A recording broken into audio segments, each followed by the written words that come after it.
When we talk about portable audio products, we often forget that the very idea of what is or isn't portable isn't really all that black and white.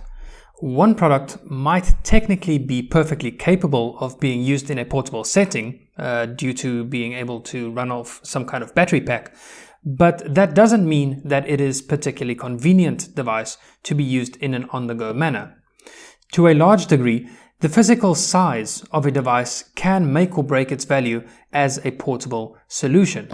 The smaller it is, the more portable friendly it tends to be. Compared to the Walkmans of yesteryear, today's DAPs are already reasonably compact and they continue to shrink in size. But at what point do things become too small? Well, to answer that, I've got here what is probably the smallest high-res capable player ever created. It's made by Shanling and it's called the M0. There's no denying it. Shanling makes some of the sleekest looking devices out there. They're well built and have genuinely attractive designs. What I really appreciate about their designs is that they're doing their own thing. Whereas Fire's more recent designs are very obviously inspired by the likes of Astel and Kern, Shanling is more original. If we look at the M2S or the M3S, we can definitely see a very similar design language that's been used on the M0. However, there are two major differences here. The first is the size. Seriously, you pretty much need a macro lens to take pictures and video of this device. None of the pictures found online truly prepares you for just how small it is. It's much smaller than any of Shanling's other devices. Even if we compare it to Fire's smallest player, the M3, Shanling took things to a whole new level here. But what I found interesting is that even though the M0 is also super lightweight, again, possibly the lightest there is at a mere 37 grams, but it still doesn't feel cheap or flimsy. It's as though it still has a nice relative density when holding it. Then the other difference is that we are seeing a first for Shanling, and that's with reference to the touch display. The M1, the M2S and M3S all relied on a multifunctional dial to adjust the volume and to interact with the UI, but the M0 does away with the need to use any tactile hardware controls for the UI completely. We still do get a dial, but this is used mainly to adjust the volume and as a power button, but can also be assigned to act as a play pause or skip forward or skip back button. On the left side is a rubber flap which is used to hide the SD card slot. Due to the size of the M0, it is being marketed as being a bit sport friendly, and so the protective flap is simply used to add a bit of protection against moisture and dust, but it by no means makes it water or even splash proof. Perhaps if Shanling opted to use a SIM tray kind of solution like Fire did for some of their devices, then that would have added a bit of refinement to the design of the M0, but overall it's really not bad. Along the bottom edge is the Type-C port and a 3.5mm single-ended output. Within the UI, there is an option to switch the headphone output to a line out, but I'm not sure if this is a true line out or if it just sets the volume to maximum. Overall, I'd say that Shanling did a really fine job with the design of the M0. We're seeing a nice little mix of edges and curves, and it sits reasonably comfortably in the hand. The smooth metallic finish also adds to that pleasing in the hand feeling. One thing I have to say about Shanling is that they managed to stuff so much functionality into their devices.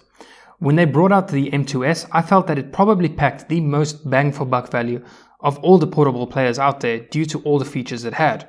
The M0 pretty much takes nearly all of what the M2S had to offer and then squeezes it into a seemingly impossibly small little body. We're getting numerous Bluetooth formats including aptX and even LDAC. Then there's also support for DSD files and being able to both output the digital signal via the Type-C port to an external DAC device, as well as being able to connect the M0 to your computer and then using the M0 as an external sound card. Really, for the casual listener, you're not going to need more than the M0. It just does so much. For its size, the battery life is pretty good, although quite a bit shorter than what is stated by Shanling. It's unclear under what conditions Shanling managed to get up to 15 hours of continuous playback, but under my usual battery test of playing a couple of 96 kHz 24-bit files into the Pinnacle P1 as the load, I got barely over 8 hours and 30 minutes. That's around half of what I got from the FiiO M7. But still, for the size and considering the amount of power that the M0 is capable of delivering, it's really not that bad at all. However, if we get into the more serious side of things, and in particular when considering larger library collections, then we're starting to see some more important limitations, especially with regards to what the small size means for navigation. The UI is yet another first for Shanling. This is not just because of the touch interface, but also because this is a UI that they've designed and developed by themselves. Where Shanling's previous devices used software that was developed by Hibi, this new in-house OS is called Mtouch. As far as I can tell, this is the way that Shanling is going forward, and so we're probably going to see most, if not all of their future devices using this same OS. And we've already seen this starting to happen with the introduction of their latest flagship, the M5S. So how does the UI actually work? Well, for the most part, it's actually not bad at all. There definitely are areas that I think need improving and other areas that I think could benefit from an even more in-depth overhaul. But for what it is, it's a very fine first attempt by Shanling. As is the case with all new operating systems, there are always going to be some teething problems. So let's take a look at the basic layout and operation of the OS, and along the way we'll discuss some of the issues. Starting off from the main home launcher, here we have a set of large icons that are arranged horizontally. The categories, or rather main menu options, that we get here are the same as that we've seen on the M1, M2S, M3S and numerous FiiO devices. And they are called Now Playing, My Music, Folders, Playback and System. Now Playing obviously takes you to the main playback screen, whereas My Music is where you can browse through your collection via tags, and Folders is for browsing your music as it is stored on the microSD card. The playback and settings options have to do with various playback settings and system settings respectively. While we're talking about the playback settings, I should mention that the M0 does have the ability to apply an EQ, but we're stuck with just a couple of presets, as there doesn't seem to be a way to edit the presets, nor is there an option to create your own custom EQ. So if you like to EQ, then the M0 probably isn't going to be the device for you, at least not for the time being. Perhaps with a future software update, we'll see Shanling enabling more custom options. Getting back to the menu structure, all of the secondary menu screens are organized in the same way, which is in the form of lists. Here's where we start to see the first limitation with both the design of the UI as well as a side effect of the device's miniature dimensions. When using such a small display, there's a very fine balance that has to be kept with how much info can be shown on the screen while still keeping things legible. With the way Shanling has arranged things, we can see no more than 4 items listed at any time. Things certainly are very legible, but I can't help but feel that there's a fair amount of wasted space here.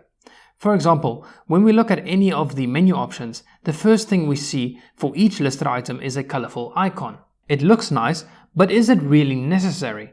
It takes up space that would be far better utilized to enable more characters to be shown. In terms of text length, at most we're able to see about 20 characters. The issue becomes even more apparent when browsing through either the folders or via tracks, as there is an additional 3-dot icon to the far right of each listed item. Tapping on this item allows you to add the item to a playlist, to favorite, or to delete the item. Now, usually on other operating systems, you'd usually access these types of options by pressing and holding on the selected item. But in the case of the M0, doing that will let you jump to the main launcher instead.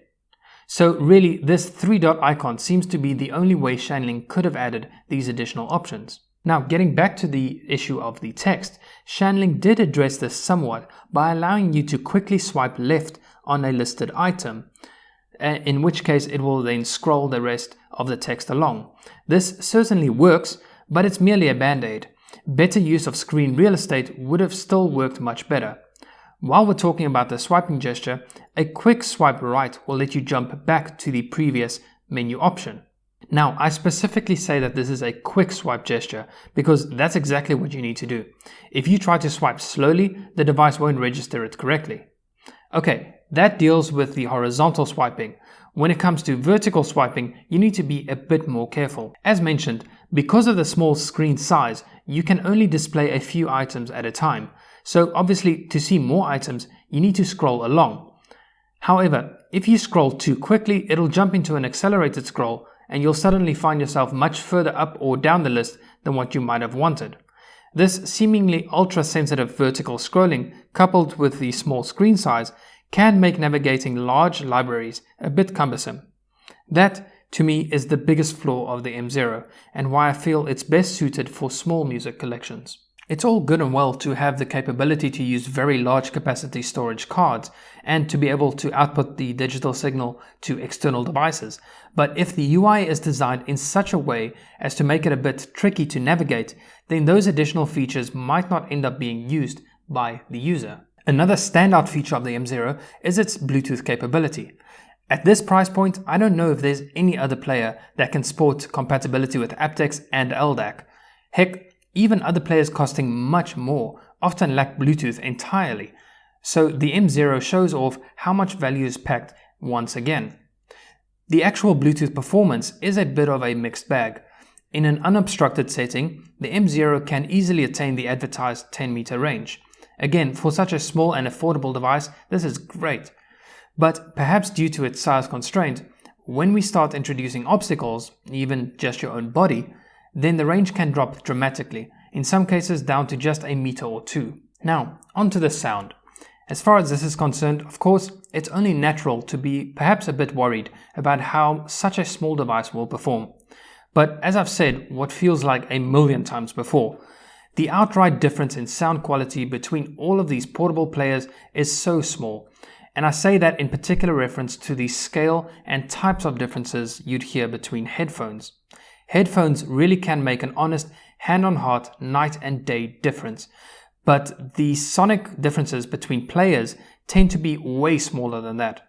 So for the M0, how does it perform? Well, it's pretty good, although it does seem to lean a bit on the brighter side of the spectrum, and that is most often revealed by the fact that cymbals tend to come across as sounding just a little bit splashy. When I compare the sound of the M0 to my micro IDST Black Label, which is my reference device, the M0 feels a bit more congested and lacks some finesse. Now, of course, I don't expect the M0 to be able to compete with something like the IDST Black Label, but it's still important to have a reference point. So what about some other players? Can the M0 stack up to the bulkier kids? Unfortunately, I don't have the M1, so the M2S will have to do in terms of seeing where the M0 lies within Shanling's lineup. Compared to the M2S, the M0's inherent slightly brighter character is still apparent, and the M2S seems a bit smoother, although that smoothness might be due to the comparatively warmer signature of the M2S. When comparing the two devices, I selected the minimum phase filter for both, so I don't think that smoothness would be due to any sort of roll-off in the upper registers. But again, I don't think this is a case of one player sounding more correct, but rather there's just a slight difference in character. Okay, so how does the M0 stack up to something from FiiO?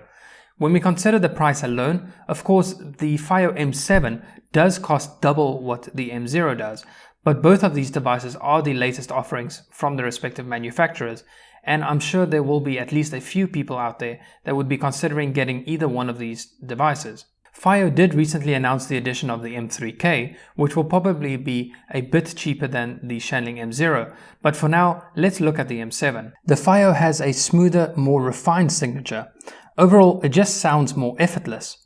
One particular difference I found was when listening to fast-paced rock, where the M7 just sounded fuller, as though it had a bit more heft to offer in the sound. But if we start to take available power into account, then the M7 can quickly run out of steam when using more demanding headphones or IEMs, in which case the M0 would be the more capable device. Another FiiO device to consider would be the X1 2nd Gen. In terms of price, the X1 is more of an equal battle against the M0. The X1 might be the older device, but when it was released, it came with the same price tag as that of the M0 right now. Of course, newer doesn't always mean better, but in this case, I think it does. Compared to the M0, the X1 2nd Gen has a certain flatness to the sound. I don't mean that in terms of the frequency response, but rather that it just feels less engaging, perhaps even boring. But speaking of that frequency response, the X1 sounds rolled off. Now I know that I've already said that the M0 sounds inherently brighter, and so the X1 2nd gen will naturally sound more rolled off in comparison anyways, but the FiOS seems even more rolled off than what it should. It just seems to lack those upper details, and as a result can sound what I can only describe as being a bit blurry. In contrast, the M0 pulls out those micro details in the upper registers and also packs a bit more power too. So the overall value, there's no doubt about it. If we consider either the sheer bang for buck or the amount of value relative to the footprint of the device, then there isn't a single portable player out there that can touch the M0. As of right now, as far as I know, the M0 is the smallest player currently available. Technically, the 4th gen Apple iPod Shuffle is roughly a third of the size of the M0, but I don't think that it's still being manufactured, and besides, it doesn't have anywhere close to the amount of features that the M0 has. In this tiny device, we are getting a touchscreen, external storage support for up to half a terabyte of data, both USB input and USB output capability, as well as support for practically every Bluetooth audio format out there. Depending on where you buy the M0, it'll cost you somewhere in the region of around $100 to $130. Heck, even if you find it for $150, I'd still say it's a bargain. Okay, no, the M0 might not have an amazing sound, but at this price and in such a small package, would it even be reasonable to expect it to sound amazing? Even if it doesn't sound amazing, it still sounds very respectable. I don't think the M0 is intended for critical listening sessions anyways. It's simply a tiny, lightweight and ultra-portable solution, which will work perfectly for on-the-go situations like at the gym or on your morning run. But again, if you're just listening to your music for the sake of listening to music, then that slightly brighter signature is probably not something that'll bother you. Heck, even if we consider the price point, I think the vast majority of people who would end up buying the M0 aren't exactly going to have super high quality headphones or IEMs anyways. But if you are more of an audiophile and you do want to enjoy more critical listening sessions, then you could just easily hook the M0 up to something like the Quad Mojo or the IDST Black Label. Now, I must admit that I do wish the M0 had better battery life, but again, considering the size of the device, 8.5 hours isn't particularly bad. For me, the biggest downside is the size when we consider the impact it has on using the touch display. It's not a case of the M0 being incapable of handling large libraries, as it very much can. It's just that browsing through long lists and displaying long character strings isn't a particular strength for the M0. So unless Shanling can come up with some improvements for the navigation, for the time being, it's better suited for smaller collections. Even if Shanling just starts with displaying more items on the screen and utilizing the available space more efficiently, that'll already help with the user experience when using this device. But overall, I think the M0 is a phenomenal device for both its size and price, and I think if you're not a super serious audiophile and you don't have or want to be carrying around a gigantic music library, then the M0 is a superb choice. Well, I hope that gave you guys enough information to help make your purchasing decision a little bit easier. If you've got any questions or comments, be sure to leave them down below. That's all from me for now. I'll catch you in the next one. Cheers.